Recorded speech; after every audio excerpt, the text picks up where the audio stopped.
just being able to surface some of the data and things that we understood and understand how some of that data relates and, sharing that data across the team. So I think, there's a bit of a cop out, but one of the big things has been just getting into the cadence of data sharing and KPI and getting everyone to understand from sales, marketing, product, all of these things, where they show up in the numbers and how they can influence these numbers. That's been a big thing. Welcome to Revenue Insights. Every week, we'll be joined by revenue leaders from some of the most successful and highest growing companies. Together, we explore how they built their revenue teams, the journeys that they've been on, and the lessons they have learned along the way. Revenue Insights is brought to you by Ebster. We're a revenue intelligence platform designed to help revenue teams to build more pipeline, close more deals, and retain more customers.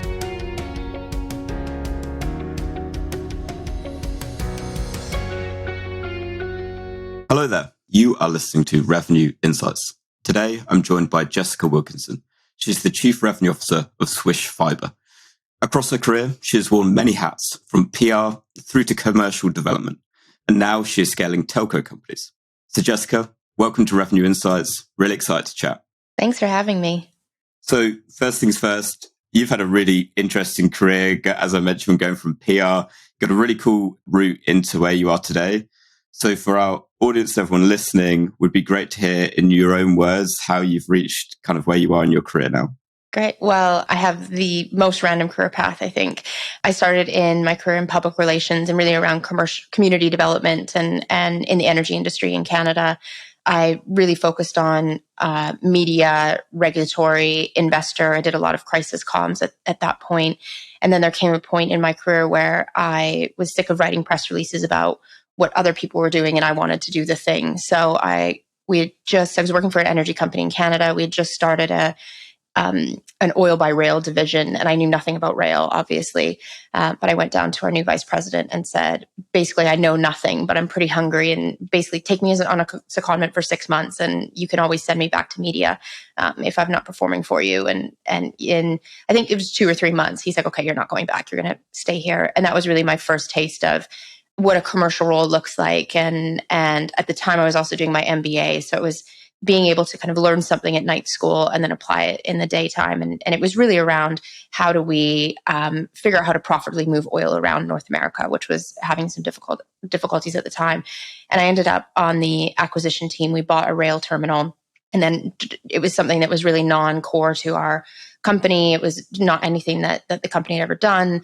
I ended up running the rail terminal for a bit and building out all the commercial principles. And so we did the integration, and it was really one of the most fun times, most random, but most fun times in my career of getting that going.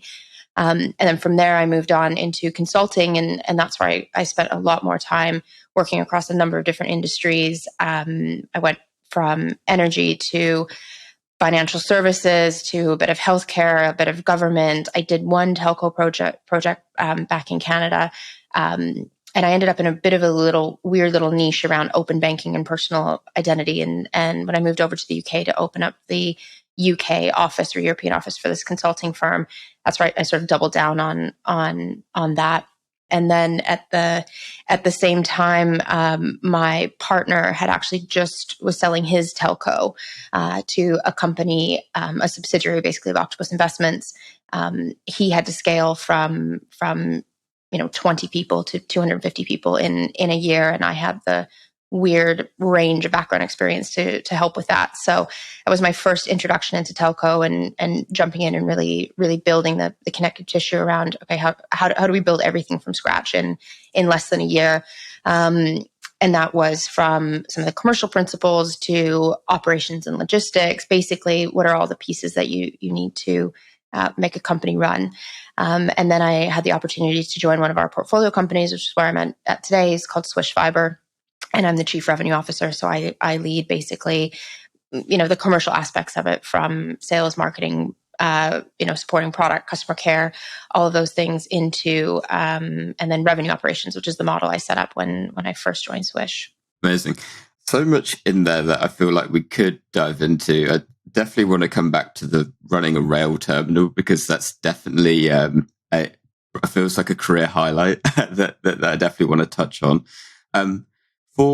I think the bit that I'd like to dig into first is around those commercial principles in telco. You kind of touched on your commercial team there.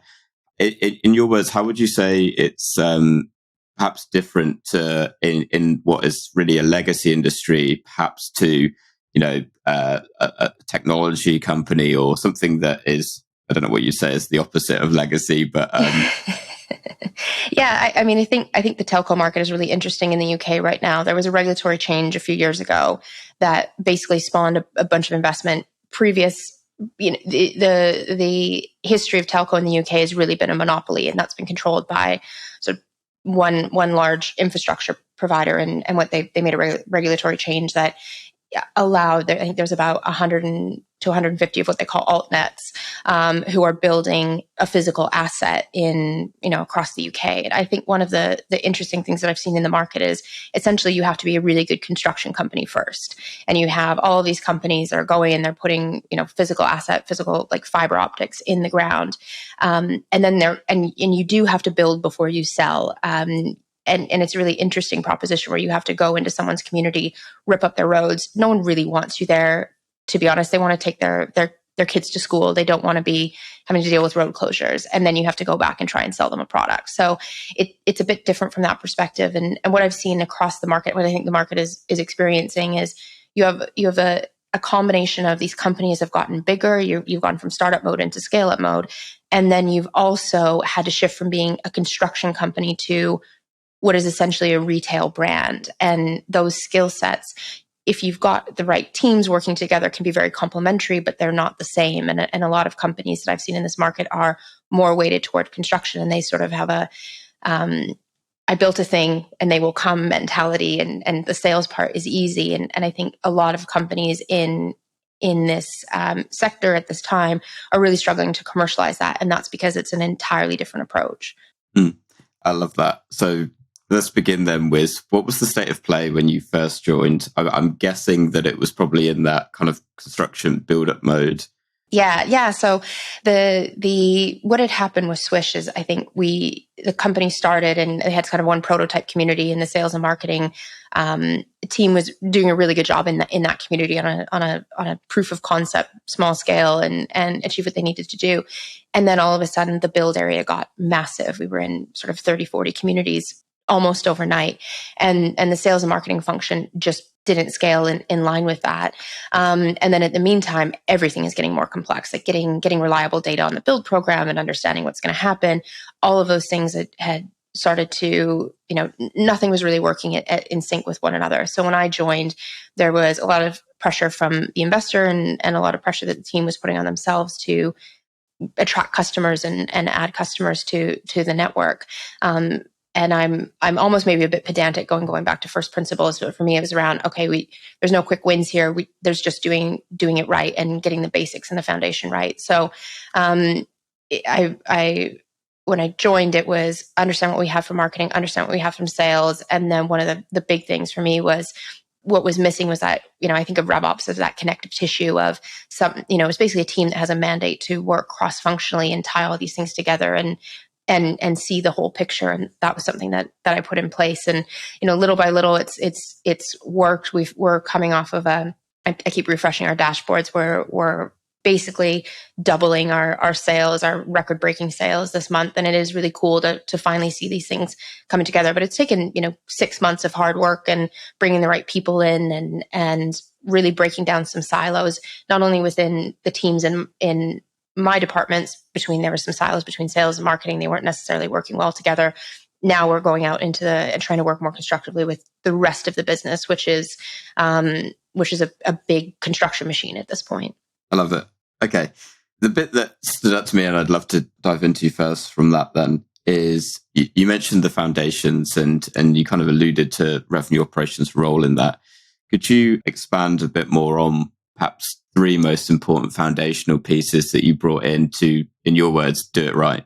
Yeah. I think when I came in, there was a lot of, and this is not unique to Swish. This is kind of a lot of places that I've gone to. And when I was consulting, one of the things I was reflecting on is you just see a lot of things that aren't working. Like no one ask a management consultant or a strategy consultant to come in when things are going well. They're like, oh, the company's doing amazing.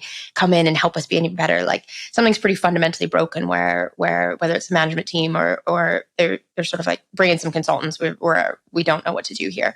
So I've seen a lot of challenges across different teams and different sectors. And that for some reason now it always comes down to the tool. And they're like, well, we don't have the right tool or the tech team isn't doing it. And for me, a tool is never going to solve your business problems. And it always comes down to figure out your business process first, figure out what you want. And here it was a lot of, well, the tools aren't working. We don't have the tools. And I was like, you actually don't have the business processes. So we had to go in and sort of reimagine, what does this look like? What do we need? What does the cadence of a good marketing campaign look like? We're basically having to restart a fairly large marketing machine, figure out what those processes are, then go into sales, figure out what those processes are. We're hiring obviously into these teams at the same time. And then you can look at the tools and say, okay, now that we've got our house in order, we're working better together as a team, then we can go to the tooling. And I think that's something that a lot of people skip over. And part of it is because there's, all the B2B SaaS companies are like, well, I have the magic tool that's going to fix whatever your problem is, or I'll fix your data. And the tools are great, but in a lot there, I use a lot of, SaaS tools and I love a lot of SaaS tools, but you're just spending money if you don't have the foundations within your team to really understand what you want out of them, just how you work match with this tooling.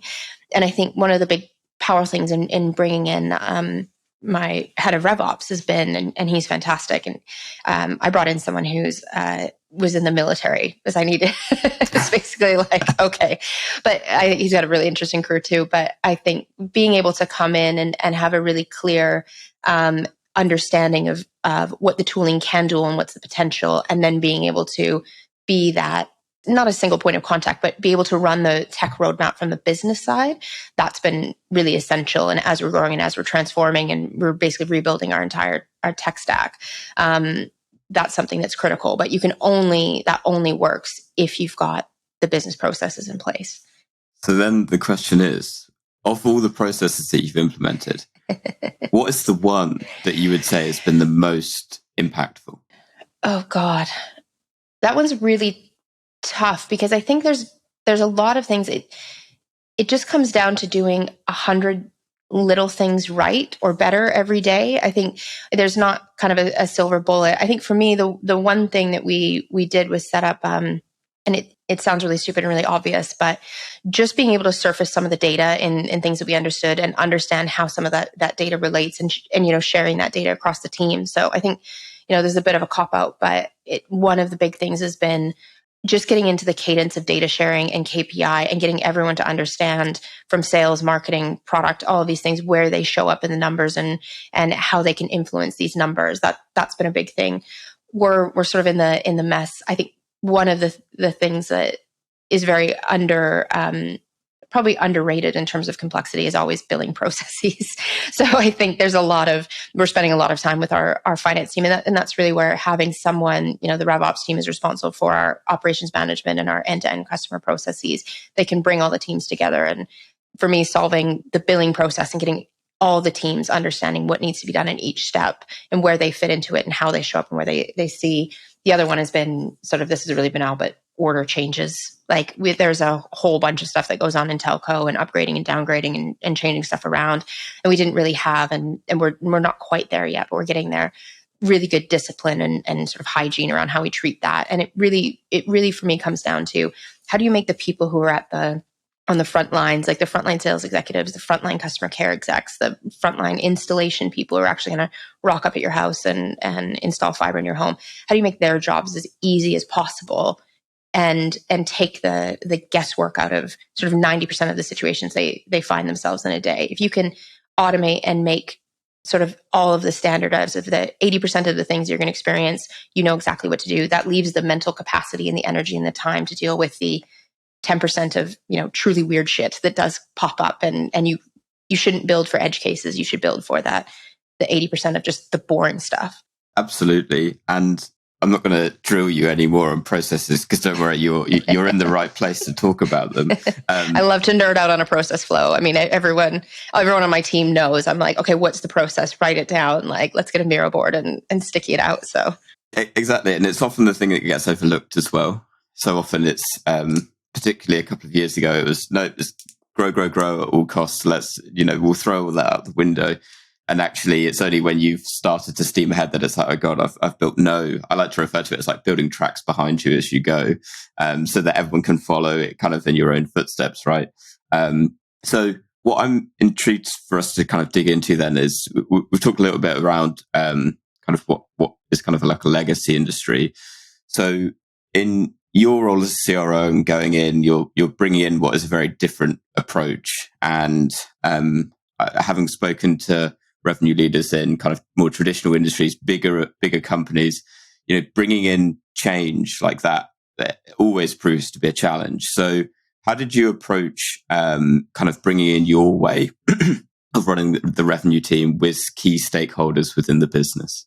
I think this is not going to win me any friends, but I think one of the things that I really focus on is hiring people from outside telco. Like, we've got a lot of good expertise in the technical side. Like, we've got really good network operations, and we have people who know how to build networks. But I think if you've grown up in these really big telco companies like BT and Openreach and Virgin, and you've sort of got a mentality of, oh, this is how it should look. That doesn't always yield the best. Just because that's how it's been done doesn't mean that's the best way it can be done. And I have a lot of empathy for people who are trying, anyone who's worked in sort of a change organization, these massive, massive companies, it's a nightmare. Like, you're trying to knit together a whole bunch of legacy, systems. Getting data is awful. Every time you touch something, it costs like 200,000 quid minimum. So I do have a lot of empathy for that. But for me, we've got such a unique opportunity in the way that the altnet market and some of the challenger brands are coming up in this. Bring in the best from that really good retail operations and who's scaled. I've got people who've scaled energy brands. I've got people who are head of marketing right now, used to be at Ringo. And, I was like, if you can care about a parking app, you can definitely care about fiber. And I think for me, that's been a really big thing is we don't have to do it the way that the industry is done. And in order to do that, you need to attract people who haven't been sort of locked in how this industry thinks. And I think it's probably a little bit to my detriment. Like, there's definitely, I'm naive a little bit even coming into telco and saying, well, this is how I think it should be done. Sometimes the network operations team will put their hands up, or our tech team will be like, that's not how.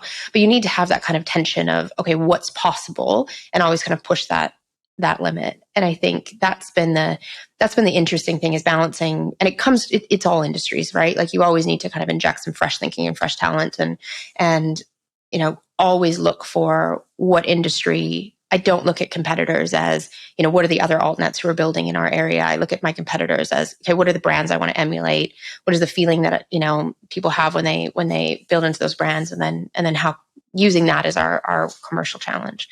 Yeah, I like that approach because, inevitably, if you're going to change things and do it in a different way, particularly to what your competitors are doing, it inevitably means that you're going to step on some toes because it's, hang on, everyone else isn't doing that. So why are we doing it differently? That just doesn't seem to make much sense. So how do you then kind of prove to them the success of what you're doing? You kind of alluded to it earlier that you've had a really successful time recently.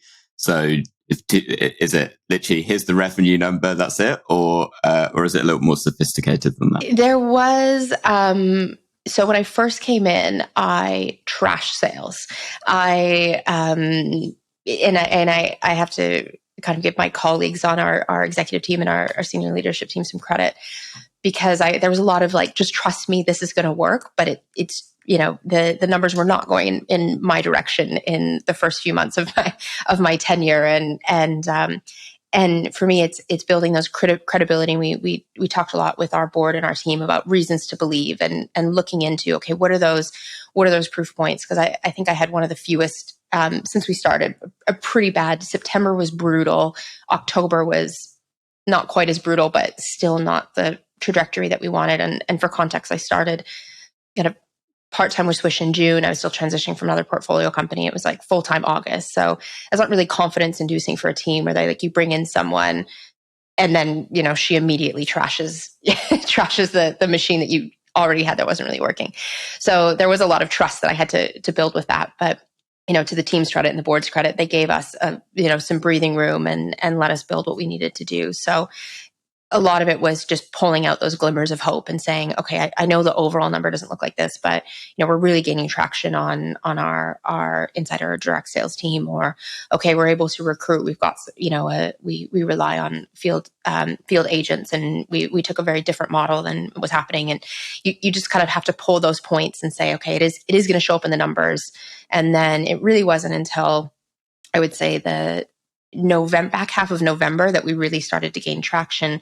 Then, of course, you go into December, holidays, Christmas, that whole thing. So you don't really even get to see any of that come forward until, January. The beginning of February, I was completely bricking it, to be honest. Like things weren't, it just was really slow. Like the numbers were really in the beginning part of February. So I did send this email to our team and said, okay, here's some more reasons to believe.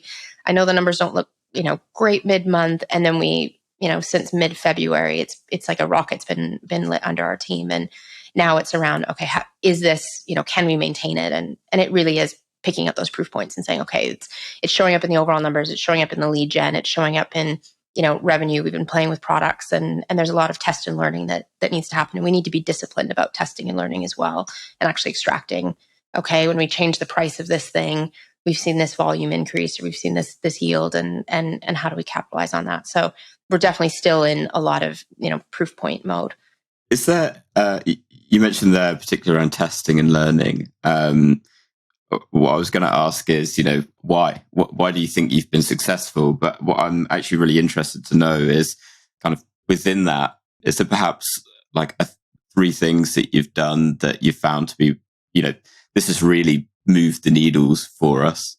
Yeah, I think, one thing we did is, so we use field agents for a good chunk of it. We were working with a partner prior to me coming in. They had an agreement with a partner who was basically a national brand, and they go in and subcontract field agents, and that just wasn't working for me. One, I didn't like the lack of control. I didn't like, I didn't know where people were going. I wasn't really getting great engagement from that team. They were really trying to, I think, strong arm us. And when your field agent contractor is trying to strong arm you over product and pricing, I was like, this is not working. So we stopped working with them, and our head of sales had some people he had worked with before. And we went to we worked directly with these agencies. We know who's at the door. We know what they're doing every day. If there is, on the rare occasion, because the thing I'm most worried about whenever you're relying on contractors is, are you eroding the brand, or are you damaging the brand in some way? And we've managed to, because of the approach we've taken in contracting and building those teams, where we have control over that. They care about it just as much as we do, and that's gone really well. And I think in the last few months in particular, that's really grown. We've gotten really good feedback, and this market is very competitive at the moment. Like I said, there's 100 to 150, and they're all feeling pressure from their investors. They've pumped a bunch of money into this market, and not anyone, I think, is getting the selling rates or the penetration rates that were maybe promised in the initial business case. So it is really competitive. So for me, it is important that we're shown as a partner of choice, whether we're working with affiliates or referrals or agents. Like that's something that is really essential, and will be more and more essential as we grow. One of the challenges we've had the big one has been just surfacing data. And that's something that anyone who's been working kind of hasn't been, if your stack hasn't been built with sort of future case in mind. And in this case, it was, the team before me really worried about speed to market. And they were like, we want to get an initial customer. And some of the tooling some of the requirements and things they built into the tooling just wasn't necessarily built to scale. So we spent a lot of time in the first initial month kind of trolling through what we could surface, what our limitations were. And there's definitely some manual processing, which I always hate, coming out of tooling, but really getting into the numbers and understanding those types of things we couldn't test and learn until we unlocked some of that data. That was one of that foundation. So setting up a team that could really dig into the data. And even though the tooling is still very imperfect, we can at least now surface those insights that do help our marketing team, our sales team make those better decisions. Love all that you're saying. Is that therefore then where revenue operations is coming into it for you? Yeah. So the RevOps team is really focused on kind of three things. And I feel like I'm explaining to the converted, but we've got the data insights and analytics. So going in and supporting our team, there is some manual processing that has to happen from a marketing perspective and a sales perspective. So they do a little bit of that as well, but really setting up a team that can dig into the data and use that same kind of data source to support sales and marketing, installs, and customer care. And to me, that's important because if you have these things in silos, there's just something inherent about companies, and I can't even kind of pinpoint what happens, but people do put their head down, they get the job, and they don't necessarily lift their eyes up to the horizon to see what's happening. So for me, having a centralized data team across all of your customer-facing teams is that's the only way you can kind of contextualize and say, okay, well, if this is happening in customer care, the impact on sales is or can be X, and you need people who can see that full view. Then there's obviously the process, operations management, business process optimization, whatever consulting word you want to use for it. But essentially it's giving them the mandate to own those end-to-end processes. And everyone runs into this where I was going into our leadership team meetings and it's like, well, billing had this problem and with finance has this problem and customer care is this, and no one's kind of owning the whole, if that makes sense. And there's no one. So the people that I've had have been really good about bringing the right stakeholders together and kind of doing that, what is essentially grind work, but saying, okay, what do you need? Cool. What do you need? And I just remember when I was doing this in an energy company years ago, and we were kind of, it was, the company was like over 100 years old. It was kind of, it started a crown corporation in Canada and evolved into things. And in our teams, we had people who their job was literally just reformatting data into spreadsheets, because the data they would get from the traders, for example, came in a different format than what someone else would needed. And there was so much of just putting data in spreadsheets through this whole thing, when all you need to do is say, well, can the traders just change their format of whatever they're capturing it in a slightly different way? And it changed everyone's jobs downstream. So you do need to have someone that digs into that. And then the big thing is the third thing around RevOps is that tech stack and that tooling. And we've been kind of scoping out what does a complete rebuild look like, and we're rebuilding CRM. We need to rebuild our front end, all of that stuff. But then also in the how do we optimize what we have? We can't just stop all work, build the perfect system, and then restart again. So they're that team, and I've got a solutions architect in there right now who's helping with simple things like how do you do self-serve for installations, and everyone's like, oh, there's a tool for that, and you're like, yeah, well, there's a lot of process and data and ways of working that you need to improve before your magic self-scheduling tool works. So that's really the core of the RevOps team is data, process, technology. And then really their mandate is to work with not only everyone on our team, but that's kind of the interface for all the other teams in the business. It all sounds really exciting, like in terms of everything that you're building together. The telco, it's sexier than you think. I feel like I'm being sold on it. I know, exactly. The thing that I was really curious around was you mentioned around, obviously from the data, you're pulling some of those insights for your teams. Could you perhaps give a bit of context around the types of insights that you're surfacing for them, but then also the processes that you have in place for teams to then leverage those insights? Yeah.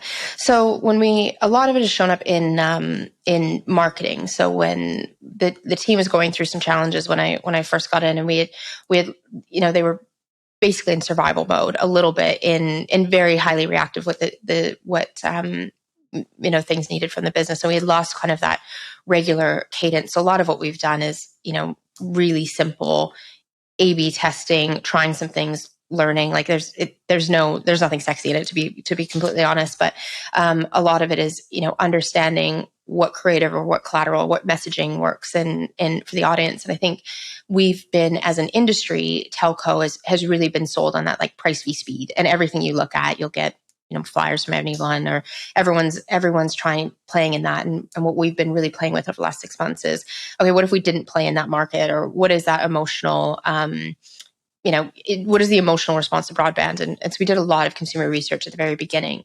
And it was really interesting to me because the former telco I was at was enterprise B2B only in London. This is retail, consumer, residential. And people have a really weird, it was just an interesting emotional connection to your broadband because you think about it as a utility, but you don't have the same fear around your water being shut off or your electricity not working or your lights not coming on. And that there's really a lot of security that comes with utility. Broadband is utility that's really essential to the backbone of a home when you think about it in terms of how people play, how people connect, how people work. And yet there's this kind of underlying fear of what happens when it goes down. And I think there's a lot of, I was surprised, and I think it's because I don't have children myself, of how much anxiety people had at not when the broadband goes down, because it doesn't even cut out very often, but the fear that if it does, and then it does create unrest when your kid can't play, a video game, or you're trying to pitch, or you're trying to work from home and you don't have the right connection. And so it's a really interesting emotional response that people have with their broadband provider.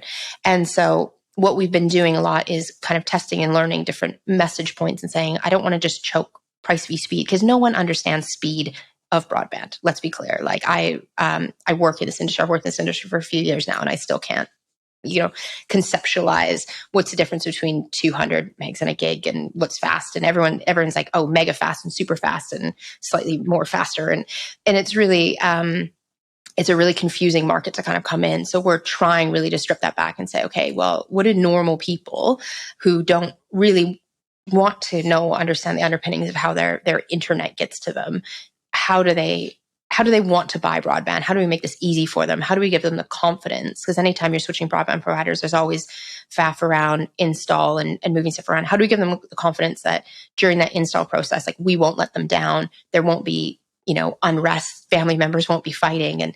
And really it's been playing with that messaging, seeing what kind of engagement we're getting with our collateral, seeing what kind of, response we're getting from what we call registrations of interest, which is basically just leads that we collect during the build process. How is that converting into actual sales and orders? And most importantly, how's that connecting to installs and customers on the network? Because the challenge with this industry in particular is your pre-install cancellations are sort of a jokingly referred to as like a bit of a valley of death of when you've made a sale and before someone can come and actually install that, there's a lot that can go wrong. There's a lot of technical stuff. There's a lot of construction scheduling stuff that can go wrong. And if you can make customers feel supported through that valley of death, then actually they're quite sticky and you just need to treat them right after that, which unfortunately is where a lot of the legacy telco providers really fall down. This is great. I'm really enjoying this. So the one thing that I really wanted to ask then is, because it sounds like all is going very well. It sounds like you're really starting to prove the value of it.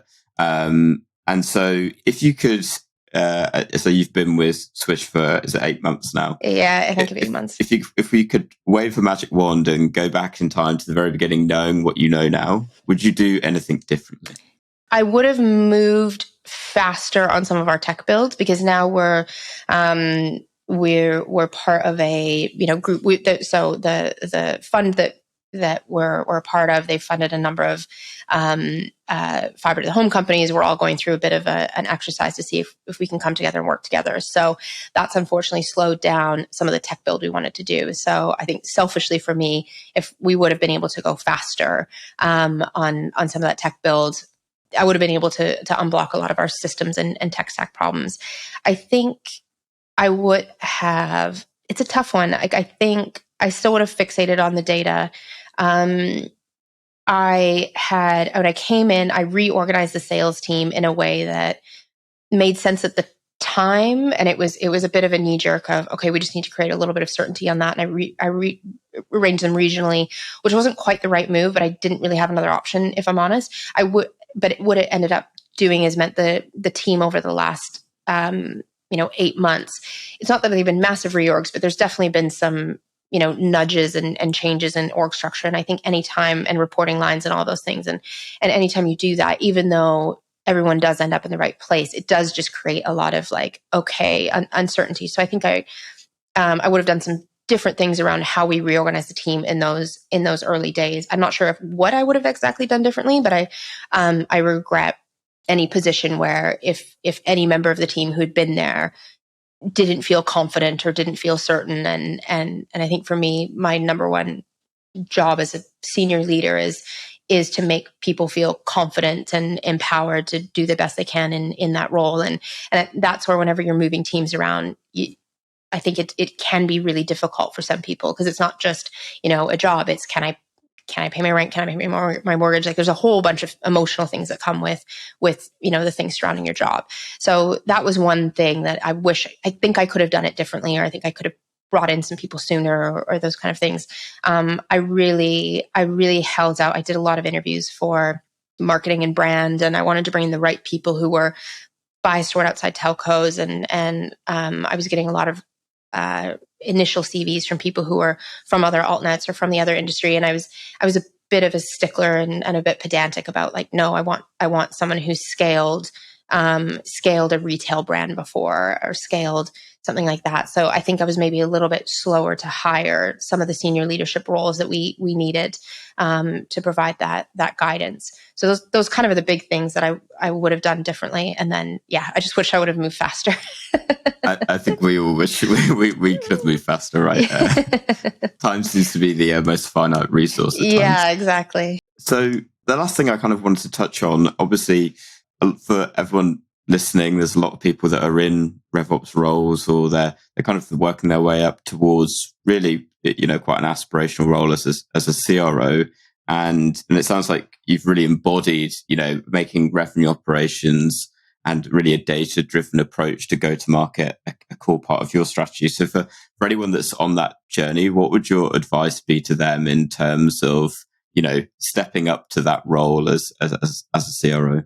I think the number one piece of advice I give everyone is don't fixate on titles. And it doesn't matter whether you're RevOps or anything. For me, it's around, not that I think my very meandering career path is necessarily the right way, but I think people do get a bit sticky on the external validation that comes with a certain title or a certain thing. And for me, it's always been around like chase the interesting work and chase the interesting problem, and things come out of that. And it's worked out okay for me so far. We'll see. We'll see what happens next. But it really, for me, comes to this is still a bit of a, not emerging anymore, but it's still a bit of a new concept. And especially if you're going into trying to explain what this is to senior leaders and how and what benefit it is, it does come down to being able to have those defensible proof points and saying, okay, I've got this data, or I've got this idea, and how can I help my colleagues, or how can I help other people really succeed at their job through, a revenue operations thing that we can do. The most interesting problem, I think, that most companies, so startups have it a bit easier because they often are more software driven as their nature. A lot of early companies just have more inherent tech literacy and data literacy, where some of the I think there's going to be a lot of opportunity for people in this area to go into some of these legacy companies, or legacy industries, and say, okay, let's bring in a really tech forward, data forward approach. But that does come with, not resistance, but I think a lack of understanding. So the more people can be really clear and concise around, I've got this data point, it will create this result or have this impact, or this is something that we've done, and kind of coming back to that reasons to believe, that's always helpful. I think most of my job is having the confidence to make decisions based on imperfect information. And I think a lot of people are always trying to get to, okay, well, how do I make the exact perfect decision? And sometimes it's not about the perfect decision. It's just a decision. Someone needs to make a decision and keep momentum going. And the more I've been able to increase my trust in the data and the team. And, for the first few bit, whenever I saw numbers, I'm like, ooh, I don't know where they're coming from. I don't know. Is that right? The little kind of data points, the very few data points I had, did I trust them? Now I'm in a position where when my team comes to me with something and says, this is going to make a difference, or this is what we're seeing, it makes my job so much easier. So I think it's don't try and be, perfect. Don't strive for perfection, whether it be in title or whether it be like, just keep some momentum going and be able to demonstrate if you've got a good idea and you can back it up with data. Like that's how you're going to make the biggest impact and climb the ladder. And the big thing is just, a lot of it is just around like being someone that people want to work with. And I think we get kind of stuck on the data analytics and the tech and everything in this role, but a lot of it is most of your job is around how do you encourage other people to work together. So those soft skills are so essential when you're, you can present a bunch of data and charts and everything, but if you don't know how to bring people along with that journey or tell a compelling story around it. So things like communication skills, things like interpersonal and even a bit of negotiation as you're trying to balance priorities. Like don't neglect the soft skills and ask for feedback on the soft skills. I got some feedback this week and especially I think in the UK, not everyone is really forward with feedback. So like always ask for it. Be like, could I have done something differently in this meeting? Is there something that's, not coming off the right way, or can I do things differently? I think that makes the biggest difference. That's what I see the kind of biggest skills gap between, who can be a really great senior leader and who's a really great analyst. And a lot of it just comes down to those soft interpersonal skills. Yeah, you're 100% right. British people aren't very good at coming forward with feedback. I can second that. I think I shocked someone where I sent an email. I was like, hey, I'm hearing some things. Can we please have, and he was like, oh, okay. But I think it's so important. Like you have to be like, we're all adults here. And no one, I can't do anything differently unless I get the feedback or ask for the feedback. And you do kind of have to have, it's always a bit of it's always awkward, but everyone gets better as a result of that. Yeah, 100%. Jessica, one final question. What is one book that you would recommend to other revenue leaders? I've been waiting for this book. This is the highlight of the interview for me.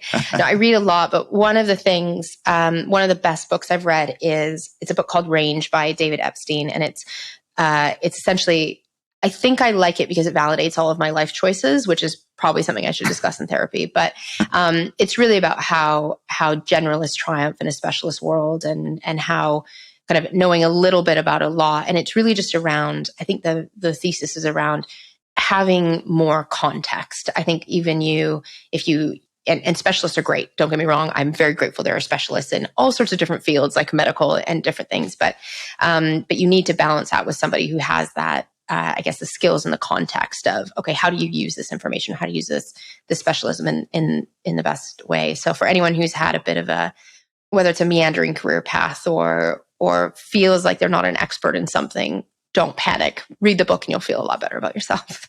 Oh, that's a perfect recommendation off the back of the previous question as well. So I think that's excellent.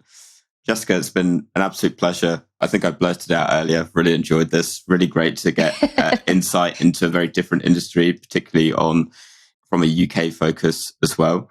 For everyone listening, if they want to reach out, if they had the same kind of feelings of excitement like listening to it, where can they find you? Probably LinkedIn is the best way to find me on there.